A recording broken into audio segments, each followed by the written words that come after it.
নমস্কার, people's voice নিউজে আপনাদের সবাইকে স্বাগত। আমি অরূপ। রাশিয়া ও ইউক্রেনের যুদ্ধে অবশেষে কি ইতি পড়তে চলেছে? প্রায় 3 বছর ধরে চলা এই রক্তক্ষয়ী যুদ্ধে প্রচুর প্রাণহানি হয়েছে। অবশেষে আমেরিকার প্রস্তাব মেনে ইউক্রেন রাজি হয়েছে 30 দিনের যুদ্ধবিরতিতে যেতে। জেড্ডায় ট্রাম্প প্রশাসন এবং জেলেনস্কি প্রশাসনের শীর্ষ কর্তারা বৈঠকে বসে 30 দিনের সিজফায়ারে সম্মত হয়েছে ইউক্রেন। এরপর মার্কিন রাষ্ট্রপতি প্রেসিডেন্ট ডোনাল্ড ট্রাম্প বলেছেন তিনি এ বিষয়ে পুতিনের সঙ্গে কথা বলবেন এবং উনি আশা করেছেন যে পুতিন এই যুদ্ধবিরতি মেনে নেবে।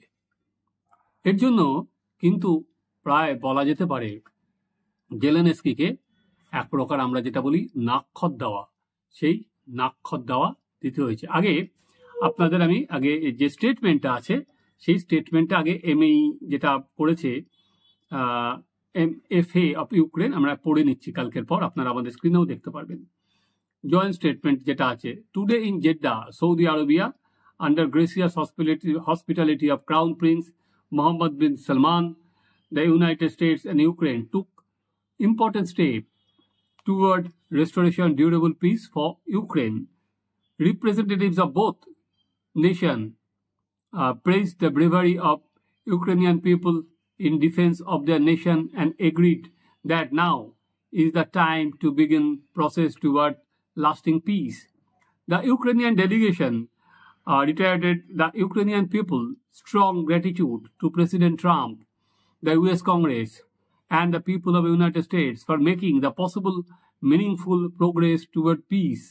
Ukraine expressed readiness to accept the US proposal to enact an immediate interim 30-day ceasefire, which can be extended by mutual agreement of both sides.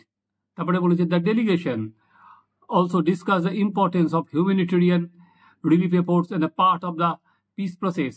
আপনারা আমাদের পুরোটাই দেখতে পারবেন। Both delegation agreed to name their negotiation teams and immediately began negotiation toward an enduring peace that provides for Ukraine long-term security. The United States committed to discussing this specific proposal with the representative from Russia. The Ukraine delegation reiterated that European partners shall be involved in this peace process. এর আগে আমরা দেখেছিলাম 1 মাস আগে এই Saudi আরবে, সেবার রিয়াদে হয়েছিল, এই মিটিংটা হলো জেড্ডায়। সেখানে কিন্তু মার্কিন প্রশাসনের কর্তারা, ট্রাম্প প্রশাসনের কর্তারা এবং রাশিয়ার পুতিন প্রশাসন অ্যাডমিনিস্ট্রেশনের কর্তারা হাজির ছিলেন। এবং সেখানে যে মার্কিন যে টিম, এখানেও কিন্তু একই মার্কিন বিদেশ সচিব, মার্কিন এনএসএ সেখানে হাজির ছিলেন জেড্ডায়। একইভাবে জেলেনস্কির তরফে জেলেনস্কির পরামর্শদাতা, জেলেনস্কির সেখানকার প্রতিরক্ষা মন্ত্রী হাজির ছিলেন ওই মিটিংয়ে। এরপর যেটা এই জয়েন্ট স্টেটমেন্ট সই হওয়ার পর আমেরিকা কিন্তু তার উপর থেকে যে গোয়েন্দা তথ্য যেটা তারা আদান প্রদান বন্ধ করে দিয়েছিল, তারা সেই তথ্য দেওয়া আবার শুরু করলো এবং একই সাথে তারা যাতে তাদের নিরাপত্তা বিঘ্নিত না হয় সেটাও তারা দেখবে এই কথা দিয়েছে। এই মিটিংয়ে যাওয়ার আগে জেড্ডায় ঠিক তার আগের দিন রাশিয়াতে ক্ষেপণাস্ত্র আঘাত করেছিল কিভ। আর কি যাওয়ার আগে একটা চাপ বজায় রাখা। কিন্তু জেলেনস্কির এই যে বললাম প্রায় নাকে খত দেওয়ার মতো যেভাবে তিনি ওভাল অফিস থেকে ডোনাল্ড ট্রাম্প এবং ভান্স তাদের উপরাষ্ট্রপতির সঙ্গে ঝগড়া করে বেরিয়ে এসেছিলেন, তারপর কিন্তু সেখান থেকে পরিস্থিতির থেকে প্রচুর ঘুরে গেছে। এরপর আমরা কি দেখলাম, তারপর জেলেনস্কি ওভাল অফিস থেকে সোজা চলে গেলেন হচ্ছে ব্রিটেনে।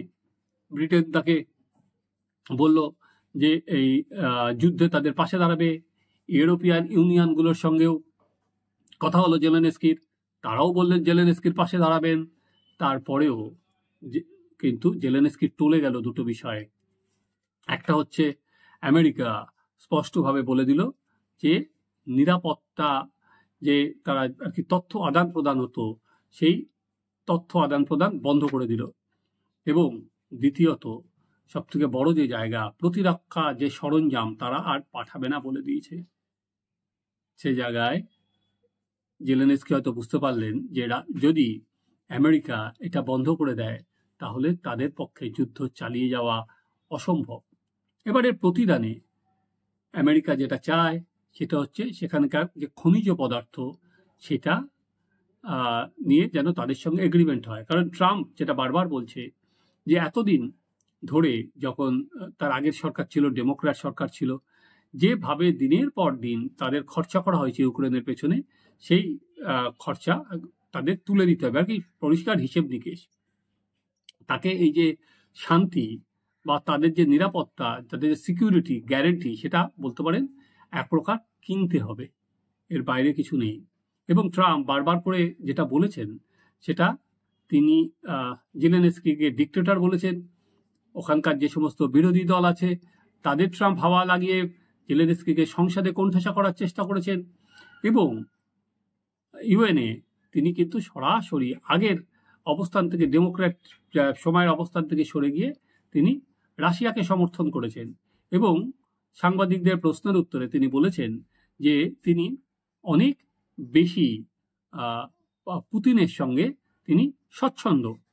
এই বৈঠকের পরেই একটা টুইট করেছেন যে ওখানকার সেক্রেটারি অফ স্টেট রুবিও, সেটাও আপনাদের আমি দেখিয়ে দিচ্ছি। তিনি বলেছেন যে আমাদের এখানে খুব ফ্রুটফুল ডায়ালগ হয়েছে, এবার আর কি রাশিয়ার কোর্টে বল, এবার রাশিয়ার দিকে যাবে। তো এবং ট্রাম্প তিনি নিজেও এরপরে ধন্যবাদ জানিয়েছেন ইউক্রেনকে, যে তাদের যে 30 দিনের তারা যেটা যুদ্ধবিরতির প্রস্তাব দিয়েছিল সেই প্রস্তাব মেনে নেওয়ার ধন্যবাদ জানিয়ে তিনি বলেছেন যে এবার রাশিয়ার সঙ্গে কথা বলবেন। এবং সব ঠিক থাকলে জেলেনস্কি কিন্তু ফের আমেরিকায় যাবেন, আবার ওভাল অফিসে যাবেন। হ্যাঁ, এবার কিন্তু তার ঘাটটা নামিয়ে বা মাথাটা ঝুঁকিয়ে সে মহা শক্তিধর আমেরিকার সঙ্গে তিনি একেবারেই এটে উঠতে পারলেন না। এবার কিছুদিনের মধ্যে ট্রাম্প কথা বলবেন পুতিনের সঙ্গে, তারপর ফাইনাল যে সমঝোতা সেটা সাইনটা কোথায় হবে সেটা কি আবার, যেহেতু আমরা দেখতে পাচ্ছি রিয়াদ বা জেড্ডা সেখানকার যথেষ্ট একটা তৃতীয় দেশে হচ্ছে, কারণ ইউরোপিয়ান কোনো কান্ট্রিতে ট্রাম্প করতে রাজি নন, তো আবারও কি সেই আরবেই হবে? সেটা যে এই পিস টক বা 30 দিনের যে শান্তি যুদ্ধবিরতি সেটা কি ওখানেই সাইন হবে? এবং এবার রাশিয়া কবের মধ্যে ট্রাম্পের সাথে মিটিং করে, এবং ইউরোপিয়ান দেশগুলো বা ইউরোপিয়ান ইউনিয়ন কিভাবে এই যুদ্ধবিরতি যেটা ঘোষণা করেছে জেলেনস্কি সেটায় তারা কিভাবে রিয়াক্ট করে।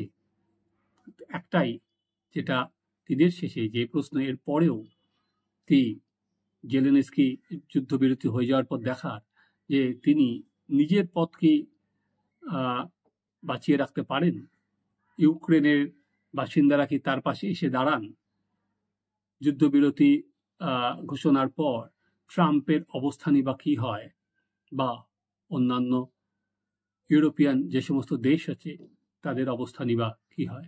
চলুন অন্তত কবে এই যুদ্ধবিরতিটা আপাতত শুরু হবে 30 দিনে, আমরা আপাতত সেদিকেই নজর রাখি। আপনারা দেখতে থাকুন আমাদের চ্যানেল সাবস্ক্রাইব করুন, আপনাদের মতামত জানান।